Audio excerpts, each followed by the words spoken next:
은혜 받으실 성경 말씀은 신약성경 마가복음 11장 12절부터 14절과 20절부터 25절 말씀이 되겠습니다.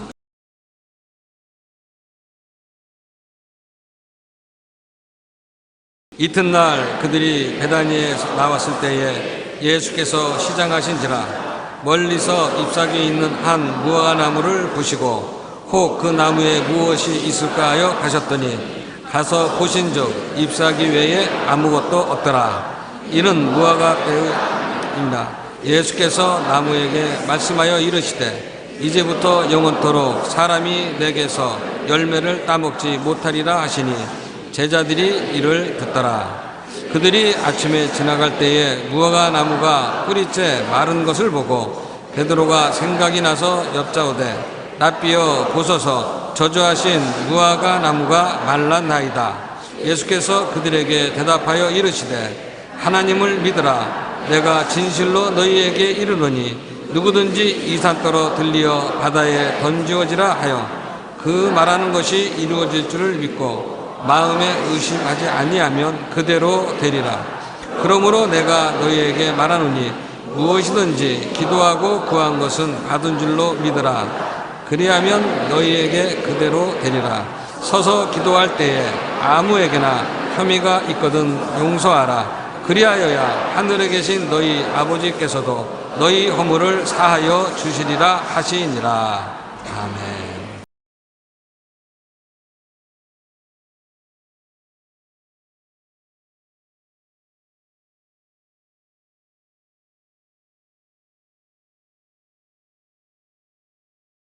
오늘 저는 믿고 마음에 의심하지 아니하면 그대로 되리라는 제목을 가지고 은혜를 나누고자 합니다. 예수님께서 제 아들을 데리시고 베다니에서 나오셨을 때 시장하시다고 하셨습니다. 저는 이 성경 읽을 때마다 늘 신기하게 느낍니다. 하나님 자체이시요 하나님의 아들로 오신 예수님이 시장하셨다. 예수님은 배 안 고플 것 같은데 시장하셨다. 예수님은 그만큼 여러분과 나와 같은 인간의 형상과 모양을 그대로 닮아서 오신 것입니다. 우리를 대표해서 하나님 앞에 희생제물이 되기 위해서 우리와 조금도 다름없는 인간으로 오셨습니다. 그러므로 주님께서도 아침에 배가 고프셨습니다. 그래서 무엇 먹을 것이 없는가 하고 살피시는 중에 무화과 나무가 있는지라 무화과 나무 곁에 가서 쳐다보니 아무것도 없습니다. 열매 맺을 때가 아닌데 주님이 오셔서 찾으니까 열매가 있을 택이 없습니다. 그런데 인간적으로 생각하면 이거 너무 가혹하지 않느냐 그런 생각이 나는데 주님이 뜻이 있어서 그 무화과 나무 곁에 오신 것입니다. 믿음을 가르치기 위해서 오신 것입니다. 주님께서 그 무화과 나무를 보시고 다시는 사람들이 너에게 실과를 따먹지 못하리라. 그건 무화과 나무 보고 너무 가혹하게 하시는 것 같지만은 그 다음 날 제자들이 다시 베다니에서 나오면서 무화과 나무 곁을 지나는데 베드로가 보니까 바짝 말라버렸습니다. 하루 만에 말라버렸습니다. 주님, 어제 저주하신 무화과가 말라버렸습니다. 그러니까 예수님이 제 아들을 살펴보시고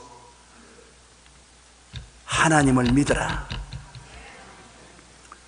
내가 진실로 너희에게 이르노니 누구든지 이 산들을 명하여 바다에 던지라 하고 그 말한 것을 이룰 줄 마음에 믿고 의심하지 아니하면 그대로 되리라. 단지 나는 무화과 나무 보고 열매 맺지 말라고 했는데 무화과 나무가 말랐는데 이것은 하나의 비유에 불과하다. 무화과 나무 정도가 아니다. 이 산들을 명하여 저 바다에 던지려 하고 마음에 그것이 이룰 줄 믿고 의심하지 않으면 그대로 되는 권세가 사람들에게 주어져 있다는 것입니다. 그러므로 내가 너희에게 말하노니 무엇이든지 기도하고 구한 것은 받은 줄로 믿어라. 그리하면 너희에게 그대로 되리라. 괭이를 들고서 파헤친 것도 아니고 톱을 가지고서 뵌 것도 아닙니다. 그냥 말만 하는 것입니다. 그런데 믿음으로 말을 할 때 그 믿음의 말씀과 명령 속에 엄청난 변화의 권세가 들어있는 것입니다. 여기에 보면 우리가 말씀과 믿음에 서면 엄청난 권능이 행사된다는 것을 주님께서 가르쳐 주기를 원하시는 것입니다. 이와 같은 권능에 대하여 하나님은 구약 시대의 창세기부터 우리에게 그것을 설명하고 계십니다. 첫째로 우리가 가지고 있는 권능, 즉 권세에 대해서 하나님은 알기를 원하시는 것입니다. 여러분 아무 힘도 없고 능력도 없고 보잘것없는 사람 같아도 하나님은 그렇게 생각하지 않습니다. 여러분 굉장한 권세를 가지고 있는 사람들인 것입니다. 그러니 자기가 누구인가 깨달아 알아야 되는 것입니다. 우리가 가지고 있는 권세는 어떠한 것이냐? 성경 창세기 1장 2절에 보면 땅이 혼돈하고 공허하며 흑암이 깊음 위에 있고 하나님의 영은 수면에 운행하시더라. 땅이 공허하고 혼돈하며 흑암이 깊음 위에 있는 것은 3차원의 세계의 모습인 것입니다. 비유컨대 물질적인 우리 인간, 우리의 삶이 공허하고 무질서하고 어두움이 마음을 깊게 점령하여 우리 마음이 절망 상태에 떨어졌을 때 우리는 절망해서 그냥 자살해버려야 되겠습니까? 우리의 지혜나 지식이나 총명이나 노력으로는 해결될 수 없습니다. 문제가 절망적입니다. 어떻게 할까요? 그런데 그런 상황만 있는 것이 아니라 하나님은 우리에게 성령을 보내주셔서 성령께서 우리의 마음에 운행하시게 하셨다는 것입니다. 성령께서는 하나님의 창조적인 능력으로 이 세계 및 인간의 삶을 재창조하기 위해서 임하신 것입니다. 성령은 창조의 영이신 것입니다. 성령은 하나님의 권세가 아닙니다. 성령은 하나님의 능력인 것입니다. 권세와 능력은 다릅니다. 권세도 하나님께서 주신 것이고 능력도 하나님이 나타낸 것이지만 권세와 능력은 그 사용 방법이 완전히 다릅니다. 3차원의 시간, 공간, 물질을 지배하고 다스리는 4차원의 권세로 운행하는 것이 성령인 것입니다. 성령은 조용하게 와 있지만은 하나님의 말씀이 주어지면 그 말씀 따라 기적을 행하시는 것입니다. 시편 104편 29절로 30절에 주께서 낯을 숨기신 적 그들이 떨고 주께서 그들의 호흡을 거두신 적 그들은 죽어 먼지로 돌아가나이다. 주의 영을 보내어 그들을 창조하사 지면을 새롭게 하시나이다. 성령이 오시면 창조하고 새롭게 하는 것입니다. 여러분이 심령이 생활이 공허하고 혼돈하며 흑암이 깊음 위에 있을 때 이젠 절망이다, 나는 살아갈 길이 없다, 그렇게 할 때 하나님을 바라보면 하나님이 성령을 보내주신 것입니다. 그러면 성령은 오셔서 뭐라냐? 창조하고 여러분을 새롭게 해버린 것입니다. 내가 상상할 수 없는 새로운 삶을 주시는 것입니다. 그렇기 때문에 우리에게 희망이 있어요. 개인적으로, 가정으로, 사회적으로, 국가적으로, 세계적으로 아무리 공허하고 혼돈하며 흑암이 깊음 위에 있어 눈에는 아무 증거 안 보이고 귀에는 아무 소리 안 들리고 손에는 잡히는 것 없을지라도 성령이 계시기 때문에 희망이 있는 것입니다. 그걸 사람들이 깨달아야 되는 것입니다. 예수님께서 이 땅에 오셨을 때에도 30세 요단강에 가서 세례받을 때 성령이 임하셨습니다. 성령이 임하시기 전까지는 주님은 아무것도 안 하셨습니다. 성령이 임하시자 성령께 끌려 광야에 들어가서 40주 40야 금식하시고 나오셔서 죄를 용서하시고 병을 고치시고 귀신을 쫓아내시고 죽은 자를 살리시고 안진병이를 일으키시고 오병이어로 5,000명을 모이고 12방울이 남게 하시고 뭐 희한한 일이 생겨났습니다. 문제가 없어요. 주님이 다 해결했어요. 성령이 임하셔서 그런 일이 일어난 것입니다. 예수님이 죽었다 부활하시고 승천하셨을 때 제자들에게는 절망이었습니다. 120문도 제자들에게는 절망이었습니다. 로마의 권세가 완전히 자기들을 점령하고, 예수님은 십자가에 죽었다가 부활하시고 승천하시고 그와 같이 남아서 소망이 없습니다. 이제는 그리스도의 복음의 사역은 끝났다고 생각하는 것입니다. 그럴 때 주님께서 떠나지 말고 성령이 오실 때까지 기다리라. 그들이 마가 요한의 다락방에서 한 열흘 동안 기다리는데 성령이 임하셨거든. 그러자 확 달라져 버렸습니다.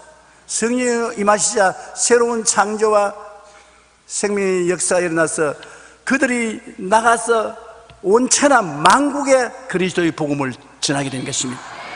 병자가 낫고 귀신이 쫓겨나가고 기적이 일어나고 나라가 뒤엎어졌습니다. 천하가 뒤엎어졌습니다. 성령이 오셔서 그렇게 된 것입니다.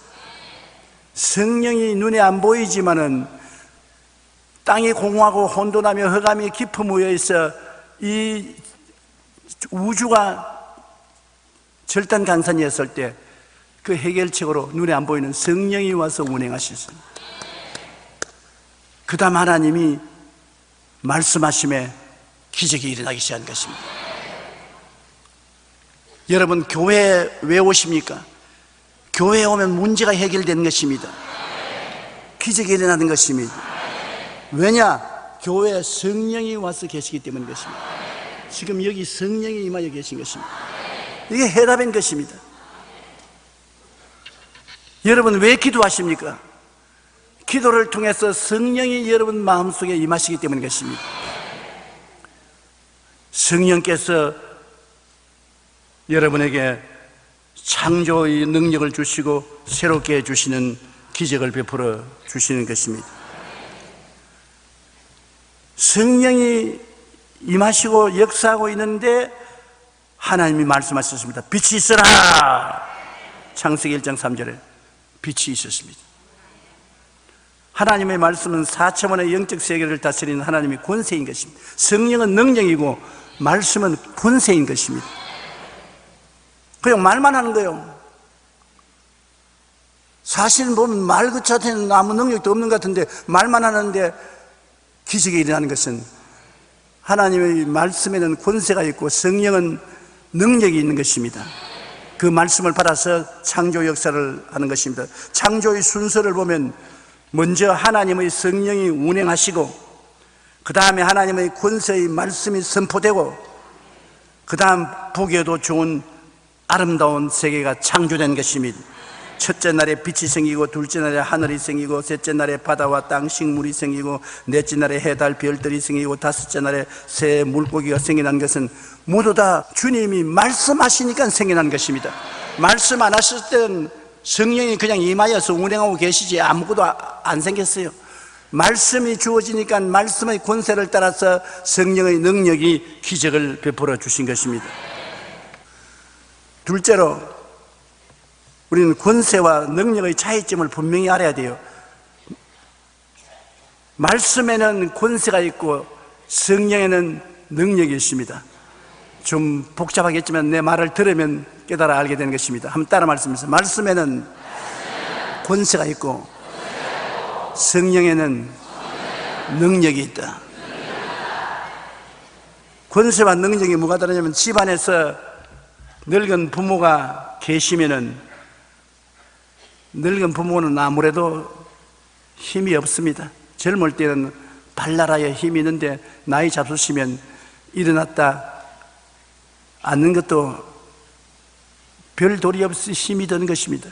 젊은 자의 힘은 능력이 있는데 능력은 헬라어로 두나미스라고 말합니다. 한번 따라 말씀해주세요. 두나미스. 그리고 권세는 아버지 어머니가 나이가 많으시라 가지고 있는데 그것은 익수시아라고 말합니다. 한번 따라 말씀해주세요. 익수시아. 더 쉽게 말하면 건축용 트럭이 얼마나 힘이 셉니까? 강력한 엔진을 다른 건축용 트럭이 건축 자재를 싣고 왱 하고 달려오는데 그거는 굉장한 두나미스를 가지고 있습니다. 다이나마이트 같은. 두나미스는 바로 다이나마이트의 원어인 것입니다. 다이나마이트가 있던 힘인데 그걸 누가 중지시킬 수 있습니까? 막 달려오는데, 그러나 키가 좋고 왜소한 경찰관이 장난감 같은 호루라기 가지고 휴 덜컥 하고 있습니다. 그러면 제가 생각에는 저 바보 같은 트럭 운전수, 저 빼빼한 경찰관 아무것도 아닌데 호루라기 분다고 설 게 뭐냐, 그냥 달려가 버리지.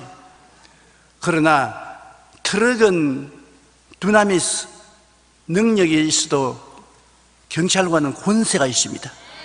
익수시아 권세가 있습니다. 그 권세 안 들었다가는 경찰서에 잡혀 들어가야 되는 것입니다.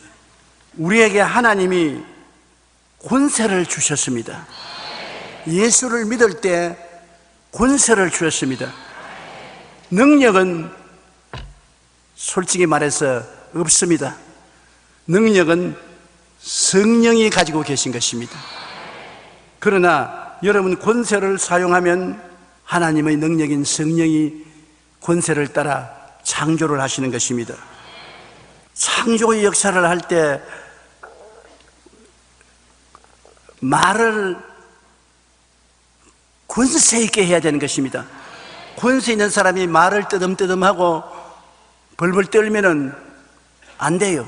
요한복음 11장에 죽은 지 나흘이 되어 썩은 냄새가 나는 나사로의 무덤에 가셨을 때 예수님께서 무덤 문을 열어놓아라. 그러고 난 다음에 주님께서 의사들 데려와서 빨리 주사 놔라. 닝게로 놔라. 혈압 재어보라. 그렇게 했나요? 근데 예수님께서 썩은 냄새가 나는 나사로의 시체를 향해서 말씀을 하셨는데 굉장히 권세 있게 했었습니다. 나사로야, 나오라! 권세는 말씀을 통해서 사용하는 것인데, 그러니까 하나님의 성령이 들어가서 능력으로 나사로를 당장 재창조해서 죽은 나사로가 살아서 나왔는 것입니다. 권세 있게 말을 해야 돼요. 누가복음 7장에는 예수님이 제 아들과 나인성으로 가는데 죽은 사람을 메고 나오는 사람들을 만났습니다. 뒤에는 독자를 지는 어머니가 통곡을 하고 따라오기에 예수님이 그 사람들을 중지시켜서 죽은 청년을 보고서 청년아 일어나라! 화닥닥 일어났습니다. 메고 가는 사람이 기겁을 초풍을 했는 것입니다. 이런 일이 있을 수 있느냐? 예수님께서 권세 있게 말씀하셨습니다. 마가복음 5장에는 회당장 야이로의 딸이 죽었는데 예수님께 와서 살려달라고 예언했습니다. 예수님이 가니까 바리새교인 사두개인들이 비웃었습니다. 지가 뭘 한다고 여기 왔느냐? 예수님이 우는 사람들 다 내보내고 난 다음에 딸 손을 잡고 달리다굼, 딸아 일어나라. 죽은 딸이 일어나고 마는 것입니다. 말씀의 능력이 나타납니다. 성경에는 곳곳에 이러한 기적들이 기록되어 있습니다. 하나님의 말씀은 4차원의 영적 세계를 다스리는 하나님의 권세가 있기 때문인 것입니다. 그 권세를 하나님께서 우리 각자에게도 예수 믿을 때 주셨습니다. 누가복음 10장 17절로 20절에 보면 70인이 기뻐하며 돌아와 이르되 주여 주의 이름이면 귀신들도 우리에게 항복하되이다. 예수께서 이르시되 사탄이 하늘로부터 번개같이 떨어지는 것을 내가 보았노라. 내가 너희에게 뱀과 정갈을 밟으며 원수의 모든 두나미스 능력을 제할 권세를 주었으니. 한번 따라 말씀하십시오. 내가 너희에게 뱀과 정갈을 밟으며 원수의 모든 능력을 제어할 권능을 주셨으니. 이 권능이라는 말이 바로 권세와 똑같은 말입니다. 너희를 해칠 자가 결단코 없으리라.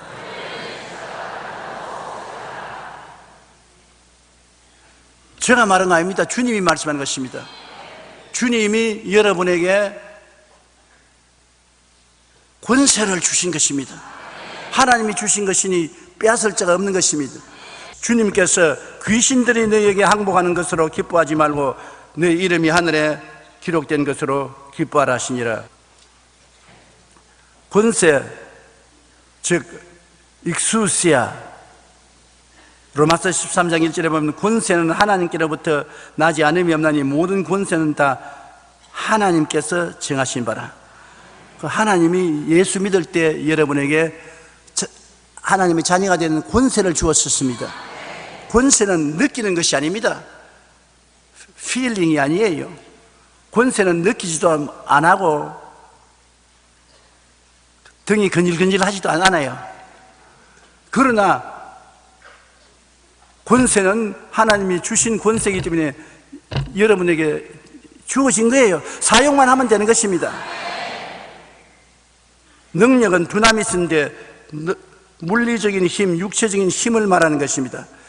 성도는 하나님의 권세가 주어졌습니다. 말씀과 권세는 담대하게 명령하면 하나님의 성령의 창조적인 능력이 그를 따라서 역사하는 것입니다. 요한복음 1장 12절에 다 같이 한번 읽어보십시다. 영접하는 자, 곧 그 이름을 믿는 자들에게는 하나님의 자녀가 되는 권세를 주셨으니. 여러분 예수님을 구주로 영접했으면 아멘 하십시다. 와, 권세가 있는 자들인 것입니다. 여러분 다 권세가 있어요. 하나님의 역사는 알고 바라보고 믿고 명령하는 것입니다. 우리가 생각 속에 하나님의 생각을 받아들여서 알고 그 다음엔 바라보고 이루어진 모습을 바라보고 그 다음에는 기도해서 믿고 그 다음에는 입술로 명령하면 그대로 되는 것입니다. 한번 따라 말씀해주세요. 알고 바라보고 결과가 어떻게 되는 것을 바라보고 그 다음 믿고 명령한다. 그러면 성령이 역사하는 것입니다. 이 네 단계는 여러분 무엇을 하든지 이 네 단계를 거쳐야 되는 것입니다. 기도해도 알고 기도해야지 뭣도 모르고 고함만 치면 안 돼요. 병자가 병 낫기 위해서 기도하려면 성경에 예수님이 채찍에 맞음으로 병을 짊어지고 갔다는 것을 알아야 돼요. 제가 우리 연장을 친히 담당하시고 병을 걸으셨다는 것을 알고 아니까 내가 건강하게 되어서 두 발로 서는 모습을 볼 수 있지 않습니까? 꿈을 꿀 수 있지 않습니까? 이건 알고 보고 그 다음에는 믿는다. 믿음이 안 생기게 되려면 하나님께 믿음을 달라고 기도하고 믿음이 생기면 그 다음에는 창조해야 되는 권세 있게 나아라, 병은 물러가라, 건강하라. 그렇게 해야 돼요. 기도를 알고 기도를 해야 돼요. 주님 알게 해주십시오. 깨닫게 해주십시오. 주님의 생각인 이 성경에 있으니까 주님의 생각인 말씀을 내 생각으로 읽어보고 그 다음엔 내가 알아야 돼요. 가난하고 헐벗고 굶주린 것이 하나님의 뜻인지 모든 것에 항상 모든 것이 넉넉하여 모든 착한 일을 하는 것이 주님의 뜻인지 알아야 돼요. 따라 말씀해서 알고 그 다음엔 알기만 하면 뭐예요? 내 아는 지식을 통해서 장차 내가 이대로 하면 어떻게 되겠다는 것을 보아야 돼요.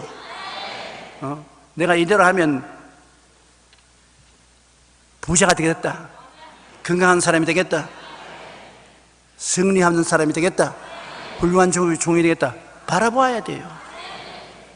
자기가 무엇이 될 것을 바라보고 기도할 때 하나님 아버지여 내가 하나님 말씀을 읽고 알게 되어 사오니 주님 이 지식에 의해서 꿈을 꿉니다.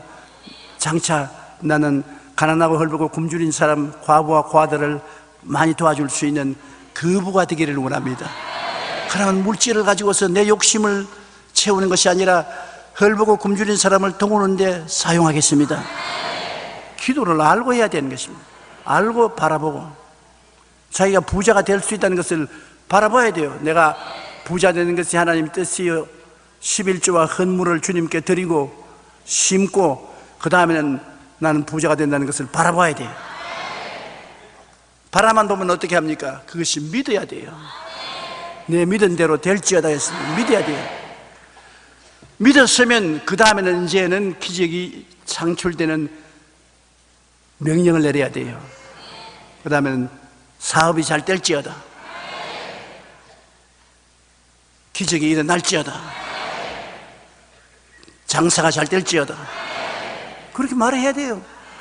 사람들이 들으면 바보 같은 거 드시면 그렇지가 않아요. 주님께서도 그렇게 말씀하셨어요. 빛이 있어라. 아무것도 없는데 말씀하셨어요. 빛이 생겼어요. 궁창아 생겨나라. 궁창이 생겨났어요. 마가복음 16장 17절 18절 믿는 자들에게 이런 표적이 따르리니 곧 그들이 내 이름으로 귀신을 쫓아내며 새 방언을 말하며 뱀을 집으며 무슨 독을 마실지라도 해를 받지 아니하며 병든 사람에게 손을 얹은 적 나으리라. 그런 권세가 있는 것입니다. 그러므로 제가 여러분께 말하고 있는 싶은 것은 여러분은 굉장한 권세가 있는 사람들인 것입니다. 예수 믿고 하나님이 공짜로 선물로 권세를 주셨습니다. 권세를 쓰든 안 쓰든 그것은 여러분에게 달렸어요. 권세를 안 쓰면 여러분은 녹슬고 먼지가 쌓일 것입니다. 권세를 사용하면 번쩍번쩍 빛나고 아름답고 좋을 것입니다. 옆에 있는 사람에게 당신은 권세가 있습니다, 그렇게 말씀해 주십니다. 또한 따라 말씀해, 나는 예수님 안에서 권세가 있습니다. 네, 할렐루야. 여러분 권세가 있으니까 이제 여러분 뱀을 집으며 귀신을 쫓아내며 병든 자에게 손을 얹어 적 나았습니다. 그것을 알아야 돼요. 모르고 흉내만 내서 안 되는 것입니다. 확실히 알아야 돼요. 알고 그렇게 하는 여러분 모습을 마음속에 바라보고 할 수 있다 하면 되면 해보자 믿고 그럼 말해야 돼요. 실제로 안진병이 보고 일어나라, 절름발이 보고 일어나라, 담대하게 말해야 돼요. 제가 서대문에서 목회할 때 수요 예배 시간입니다. 어떤 40대쯤 되는 남자가 그 부인과 함께 70이 넘은 할머니를 업고서 교회에 와서 2층에 할머니를 자리에 눕혀 놓았어요. 그래서 나는 그냥 나중에 알았는데 이 할머님이 넘어져서 허리가 부러졌어요. 병원에 데려가니까 나이 70이 넘은 할머니가 척추가 부러지니까 이건 못 살아나니까 그냥 집에 데려가서 장례 칠 준비나 하라. 그때만 해도 우리 한국이 아직까지도 많이 원시 시대에 가까웠을 때니까 병원에 가니까 병원에서 그냥 돌아가라 그랬어요. 그래 집으로 모시고 왔는데 그 할머니가 뭐라고 아들을 보고 며느리라고 말하는 게 오늘 수요일이지 저 서대문 순복음 교회 가면은 하나님이 그곳에 계셔서 병든 자들을 고친다. 나 서대문 순복음 교회 좀 데려달라. 그 할머님이 건강할 때 교회 몇 번 와본 것 같아요.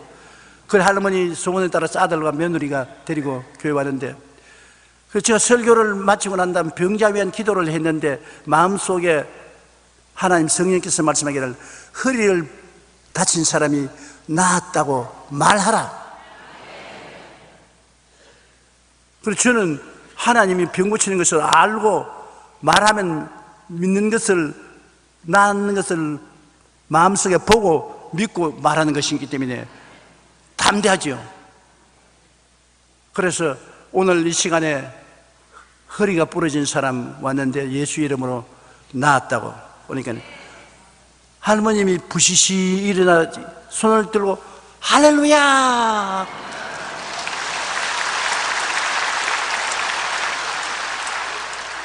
그러니까 그 옆에 있는 아들과 며느리가 막 울고 고함을 치고 야단이에요. 그리고 나중에 예배를 피라고 난 다음에 내 사무실에 왔는데 막 얼굴이 태양같이 빛나요. 그 할머니가 빛나면서 자초지종을 이야기하는데 바로 허리가 부러졌다가 나았다는 거죠.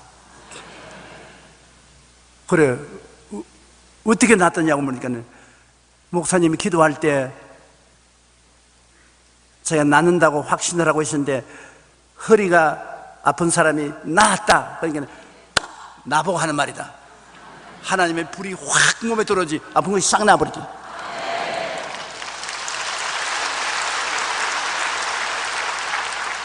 익수시야, 권세는 말을 해야 권세가 되는 것입니다. 입 딱 다물고 있는 데는 아무 권세도 없어요. 그러나 권세 있는 사람은 권세 있게 말을 해야 돼요. 사정하면 권세가 아닙니다. 그건 구걸하는 것이지. 권세 있게 말해야 돼요. 요사이 학교의 선생님들이 학생들을 징계하지 못하니까 애들이 선생님을 우습게 내기고 때려봐, 때려봐. 이러니까 교육이 안 됩니다. 사랑은 권세가 있어야 되는데 우리가 학교 다닐 때는 종아리도 맞고 벌도 서고 소재도 하고 그러면서 달라졌거든요. 무조건 하고 우냐우냐 하는 것은 사랑이 아니고 방종이 되는 것입니다. 그게 자녀들에게 좋은 것이 아니라 나쁜 것이 되는 것입니다. 하나님도 우리에게 채찍 때리시는데요, 하나님도, 사랑이신 하나님도 채찍을 때리시는 것을 채찍이라고 말하지 않고 사랑의 뇌라고 말하는 것입니다. 권세는 사랑의 매를 쓸 수 있는 자격이 있어야 되는 것입니다. 아버지, 어머니 자식을 기를 때 사랑의 매를 들므로 아버지, 어머니의 권세를 나타내는 것입니다. 그러므로 여러분, 권세를 단호하게 쓸 줄 알아야 되는 것입니다. 권세는 담대하고 타협하며 묻고 단호하게 말해야지 이것이냐 저것이냐 머뭇머뭇하면 권세가 안 되는 것입니다. 병자 보고서 병아 물러가라, 물러가라. 마귀 보고 나가다오, please 나가다오, please go out. 그러면 그건 권세가 아닙니다. 그건 구걸이지. 그럼 웃기네, 웃겨. 그곳에 안 나가요. 병원 보면 예수 이름으로 명하노니 일어나라, 아마 떠나가라, 관절염은 물러가라, 신경통은 떠나가라, 귀신아 물러가라. 그렇게 해야지요. 셋째로, 마음에 주신 믿음과 말씀의 권세를 이제 사용하는 방법을 제가 똑똑히 여러분에게 말씀해 드리겠습니다. 이 산들어 들리어 바다에 던져라 하고 그렇게 주님이 말씀해 주신 마가복음 11장 13절 14절에 멀리서 잎사귀 있는 한 무화과 나무를 보시고 혹 그 나무에게 무엇이 있을까 하여 가셨더니 가서 보신 적 잎사귀 외에 아무것도 없더라. 이는 무화과 때가 아님이라. 예수께서 나무에게 말씀하여 이르시되 이제부터 영원토록 사람이 내게서 열매를 따먹지 못하리라 하시니 제자들이 이를 듣더라. 주님이 무화과 나무를 보시고 분명한 목표가 뚜렷합니다. 무화과 나무를 보시고 그냥 많은 나무를 다 본 것이 아닙니다. 무화과 나무 하나를 딱 보시고 이 산들을 명하여 더 바다에 같이 분명한 목표를 정해야 되는 것입니다. 그리고 그 나무에게 그 목표를 정한 그 목표와 그 꿈에게 말하는 것입니다. 주님이 말씀하기를 이제부터 영원토록 사람이 내게서 열매를 따먹지 못하리라. 얼마나 권세 있게 명령하신 거 아닙니까? 나무 보고서 주님이 명령을 하신 것을 단호하게 다시는 너에게 와서 아무도 열매 못 따먹는다. 주님께서 그 나무 보고서 이제 열매 맺지 말라, 이제 아무도 사람이 너에게 와서 열매 못 따먹을 것이다, 그렇게 말했지 않습니다. 상상해 보십시오. 주님이 나무를 보시고 단호하게 딱 서서 음하게 이제부터 영원토록 사람들이 내게서 열매를 따먹지 못하리라. 제 아들이 보시고 주님이 별 할 일이 없으신가 보다 나무 보고서 사람에게 말하듯이 호통을 치는 거 보니까 아마 그렇게 생각했을 것입니다. 그러나 이것이 권세를 사용하는 방법인 것입니다. 말을 권세 있게 해야지 권세 있게 사람에게만 하는 것이 아니라 나무에게도 권세 있게 말해야 되는 것입니다. 권세 있게 명령하지 아니하면 아무것도 안 이루어집니다. 예수님께서 하신 모든 일은 모두 다 권세 있게 명령하신 것입니다. 마태복음 9장 6절에 보면 중풍병자에게 일어나 내 침상을 가지고 집으로 가라. 너 일어나 침상을 걸머쥐고 집으로 갈똥말똥하여라. 그렇게 안 했습니다. 가라. 마가복음 1장 25절에 더러운 귀신 들린 사람을 보고 잠잠하고 그 사람에게서 나오라. 잔소리하지 말고 나오라. 그 다음 누가복음 7장 48절에 죄 지은 여자를 보고 내 죄사함을 받아나니라. 그 다음 요한복음 11장 43절에 죽은 나사로를 보고 큰 소리로 나사로야 나오라. 얼마나 권세 있게 말했습니까? 여러분도 권세 있게 말을 해야 돼요. 저주야 물러가라. 가난아 물러가라. 낭패와 실망아 물러가라. 우울증아 물러가라. 슬픔아 사라질지어다. 기도하고 구한 것은 단호하게 명령해야 돼요. 성경에 주님께서 담대하라 내가 세상을 이기었노라. 강하고 담대하고 두려워하지 말며 놀라지 말라고 우리에게 말씀하고 계신 것입니다. 그렇게 명령하고 난 다음에는 알고 보고 믿어야 돼요. 자기가 말한 것이 이루어질 줄 믿어야지 말을 해놓고 난 다음에도 될똥말똥하여라 그렇게 하면 안 됩니다. 단호하게 믿어야 돼요. 마가복음 11장 22절로 23절 우리 다 같이 읽어보십시다. 예수께서 그들에게 대답하여 이르시되 하나님을 믿으라. 내가 진실로 너희에게 이르노니 누구든지 이 산들을 들리어 바다에 던지라 하며 그 말하는 것이 이루어질 줄 믿고 마음에 의심하지 아니하면 그대로 되리라. 믿고 의심하지 말아야 돼요. 그러기 위해서는 여러분이 제일 좋은 방법이 믿고 난 다음에 이루어진 상황을 종이에 기록하고 바라보는 것이 참 좋습니다. 기록하는 것이 굉장히 믿음을 강하게 하는 것입니다. 믿음이 안 생기는 사람은 하나님이 진리를 알았고 바라보았는데 믿음이 안 생기면 기도하고 난 다음 그 모습을 기록해야 돼요. 적으면 굉장한 믿음이 생기는 것입니다. 꿈꾸는 것을 적으십시오. 믿음은 바라는 것들의 실상이기 때문에 바라는 것들을 자꾸 적어야 되는 것입니다. 그러고 난 다음에 긍정적인 입술의 명령과 고백을 계속한다. 명령을 내려야 돼요. 명령을 입술로서 단호하게 한 번 명령해서 안 되면 두 번, 세 번, 네 번, 다섯 번, 여섯 번 명령해야 돼요.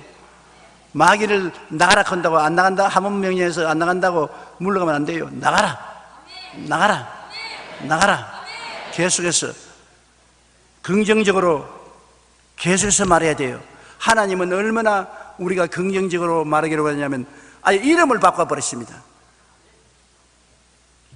아브라함 보고 많은 민족의 조상이 되라. 아브라함 많은 민족의 조상. 너 매일같이 많은 민족의 조상이 되라고 별대를 바라보고 그렇게 말하지 말고 이름을 바꿔라. 너 이름을 많은 민족의 조상이라고 해라. 우리 한국에서는 부부간에도 여보 당신이 이러지면 중동이나 고라파에는 이름 부르지 않습니까? 그 부인이 매일같이 남편 이름 부를 때 아브라함 많은 민족의 조상이요 입으로 시인한단 말입니다. 아예 긍정적으로 권세 있는 하나님의 말씀을 시인하는 것입니다. 그러니 나는 건강하다. 나는 건강하다. 그렇기 때문에 매일 아침 일어나서 여러분 직장에 나갈 때나 교회 올 때나 그 말을 하라는 이유가 있습니다. 나는 행복하다. 나는 행복하라. 나는 기쁘고 즐겁다. 나는 기쁘고 즐거워라. 나는 평안하다. 나는 번창한다. 시편 23편 보십시오. 야훼는 나의 목자시니 내게 부족함이 없으리로다. 부족함이 있을는지 없을는지 모르겠다가 아닙니다. 야훼는 나의 목자시니 내게 부족함이 없으리로다. 저가 나를 푸른 초장에 누이시며 쉴만한 물가로 인도하신다. 내 영혼을 소생시키시고 자기 이름을 위하여 의의 길로 인도하신다. 단호합니다. 단호한 선언인 것입니다. 그러므로 여러분 단호한 선언을 거듭하면 그것이 거대한 힘이 되는 것입니다. 마태복음 16장 19절에 내가 천국 열쇠를 내게 주리니 내가 땅에서 무엇이든지 매면 하늘에서도 매일 것이요 내가 땅에서 무엇이든지 풀면 하늘에서도 풀리리라. 매고 푸는 것은 여러분이 해야 돼요. 하나님 왜 난 영혼이 잘 때면 같이 범사에 잘 때면 강건하게 안 만들어줍니까? 김 집사는 그렇게 만들어주고 박 장로는 그렇게 만들어주는데 나는 왜 안 만들어줍니까? 하나님은 내 입에 말로 내가 묶였으면 내 입에 말로 내가 사로잡혔다. 입에 말로서 먼저 시인을 하라, 그렇게 말씀하는 것입니다. 입술에 말로서 먼저 시인을 해야 돼요. 천국 열쇠를 여러분이 가지고 있는 것입니다. 하나님이 가지고 계신 것이 아니라 천국 열쇠를 여러분이 가지고 계세요. 그러니 알고 바라보고 믿고 입으로 수진하는 것이 천국의 열쇠라고요. 여러분의 운명을 좌우하는 열쇠인 것입니다. 많은 사람이 교회에 왔다 갔다 하면서 빈손 들고 왔다가 빈손 들고 가는 것은 열쇠를 안 쓰기 때문에 되는 것입니다. 누구 원망하리요? 하나님 왜 이랬습니까? 열쇠 줬는데 네가 안 쓰니까 그렇지 않냐? 오늘부터 여러분께서 열쇠를 쓰십시오. 알고 바라보고 믿고 말하라. 땅에서 매면 하늘에서 매이고 땅에서 풀면 하늘에서 풀린다. 얼마나 놀라운 말인 것입니까? 이제 마지막 넷째로, 우리가 이 믿음의 생활을 하는데 4차원의 영성을 사용하는데 걸림돌을 제거해야 되는 것입니다. 그 걸림돌이 뭐냐면 용서하지 못하는 마음은 걸림돌이 있는 것입니다. 이 참 중요합니다. 용서하는 마음이 없으면 우리가 하나님의 역사를 하는데 걸림돌이 되는 것입니다. 마가복음 11장 25절에 우리 다 같이 한번 읽어보십시다. 서서 기도할 때 아무에게나 혐의가 있거든 용서하라. 그리하여 하늘에 계신 너희 아버지께서도 너희 허물을 사하여 주시리라 하시니라. 기도할 때 용서하라. 네가 용서해야 하나님이 너희 죄도 용서해 주신다. 죄가 있으면 안 되잖아요. 우리가 남의 죄를 용서해 줘야 내 죄도 용서해 주는 것입니다. 에베소 4장 32절에 서로 친절하게 하며 불쌍히 여기며 서로 용서하기를 하나님이 그리스도 안에서 너희를 용서하신 것 같이라. 네가 예수 안에서 용서받은 만큼 너도 너 이웃을 용서해 주라.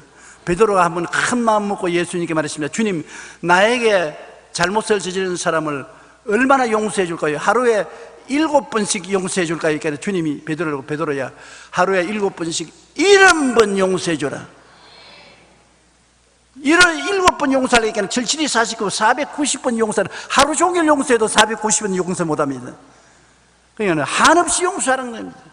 하나님이 그리스도 안에서 회개할 때 한없이 용서해 준 것처럼 너에게도 와서 잘못했다고 회개하거들랑 한없이 용서해 줘라. 그러니 주님께서 용서를 얼마나 중요하게 여기시는지 몰라요. 우리가 하나님께 용서를 구하면 하나님이 틀림없이 용서해 주는 것이지만 느헤미야서 9장 11절에 주께서는 용서하시는 하나님이시라. 은혜로우며 긍휼히 여기시며 더디 노하시며 인자가 풍부하심으로 그들을 버리지 아니하셨나이다. 요한 1서 1장 9절에 만일 우리가 우리 죄를 자백하면 그는 미쁘시고 유로사 우리 죄를 사하시며 우리의 모든 죄를 불의에서 깨끗게 하실 것이요. 우리가 회개만 하면, 회개하지 않기 때문에 하나님께 버림당하지, 회개만 하면 적은 죄로부터 큰 죄까지 다 용서받는 것입니다. 예수님이 십자가에서 우리 죄를 대신 받아 불 받고 몸치고 피 흘려 청산했기 때문에 회개만 하면 다 용서받는 거예요. 너희가 회개하고 하나님께 용서를 다 받을 수 있으니까 너에게 죄 지은 자도 다 용서해 주라. 미국의 시인 월트 휘트만은 말년에 여러 가지 질병으로 불행한 나날을 보냈었습니다. 휘트만이라면 미국의 저명한 시인인 것입니다.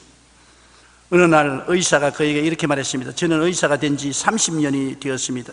그동안 수많은 환자에게 처방을 해왔지만 아픈 사람에게 가장 좋은 처방은 사랑이라는 것을 깨달았습니다. 이 말을 들은 휘트만은 크게 공감하면서 맞았다고. 그런데 그 사랑이란 약이 듣지 않으면 어떻게 합니까? 그렇게 물었어요. 그러니까 의사가 휘트만 박사의 이야기를 듣고 난 다음 의사가 처방할 때 한 봉지 약을 주어서 안 나가면 2봉지, 3봉지, 4봉지, 10봉지라도 줘야지요. 한 번 사랑해서 안 되면 10번이라도 사랑을 해야지요. 가슴이 뜨끔한 말입니다.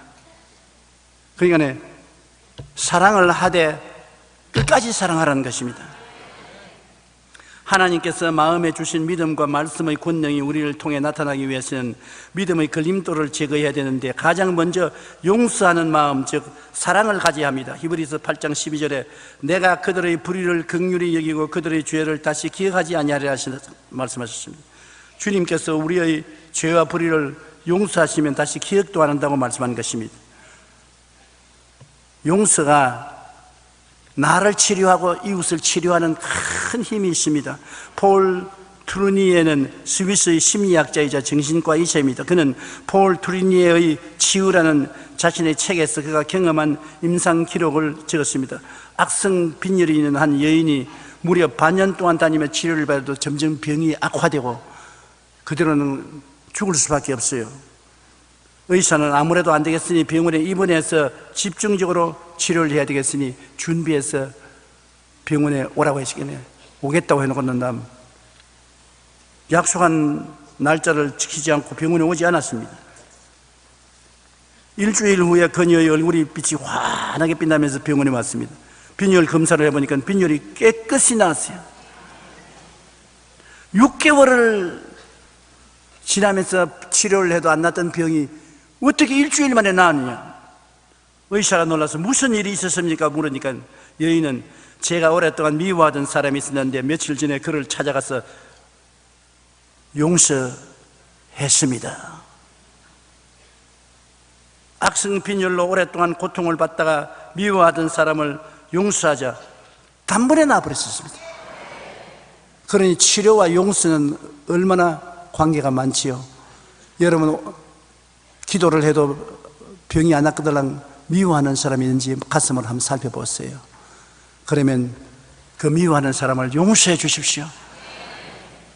마음으로 용서해 주면 여러분 동시에 병도 나아버리는 것입니다. 용서와 사랑은 우리의 건강을 위해서도 중요하지만 하나님의 권능을 나타내기 위해 제일 먼저 해야 할 것입니다. 긍휼과 자비, 겸손과 온유와 오래 참음 그리고 용서와 사랑이 있을 때 우리의 믿음은 크게 역사하는 것입니다. 루이스 B. 스메데스라는 미국의 작가가 말하기를 잘못을 저지르는 사람을 용서할 때 당신은 당신의 내면 세계에서 자라는 악성 종양을 제거하는 것이다. 내가 남의 죄를 용서해줬는데 그 용서한 만큼 내 몸에 자라는 종양을 잘라내는 것과 같다. 죄수 한 명을 해방시켜 주었는가? 그 죄수는 바로 당신 자신이라고 말하죠. 그러므로 남을 용서해주면 내가 그만큼 용서받고 남을 사랑하면 내가 치료를 받고 남에게 은혜를 베푸면 내가 은혜를 받는다고 말씀한 것입니다. 겨자씨 하나만한 믿음이 태산을 옮기는 힘이 있습니다.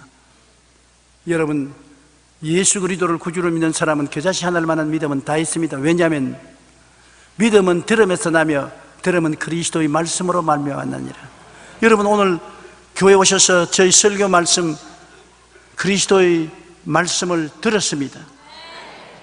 그러므로 이 말씀이 들어가서 믿음을 만들어내는 것입니다.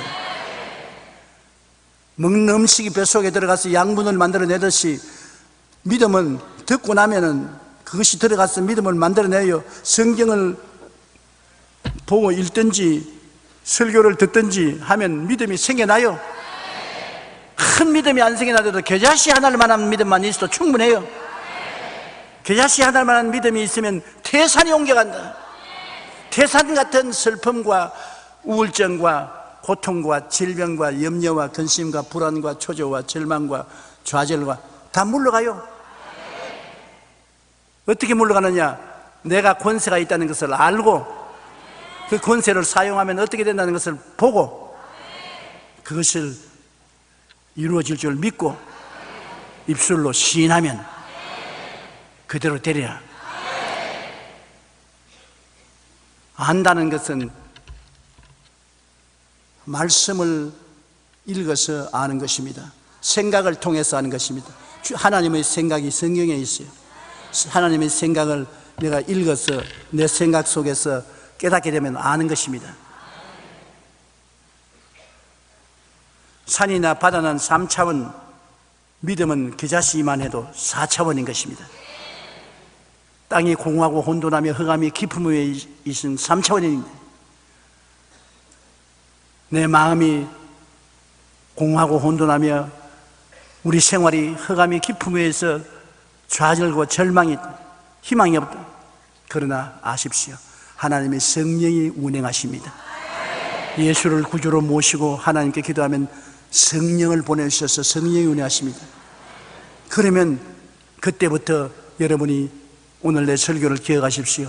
기적이 일어나는 것을 알고 어떻게 된다는 것을 바라보고 믿고 입술로 시인하면 빛이 있어라, 궁창아 생겨나라, 바다야 만물아 생겨나라, 그대로 되고 좋은 일이 일어나게 되는 것입니다.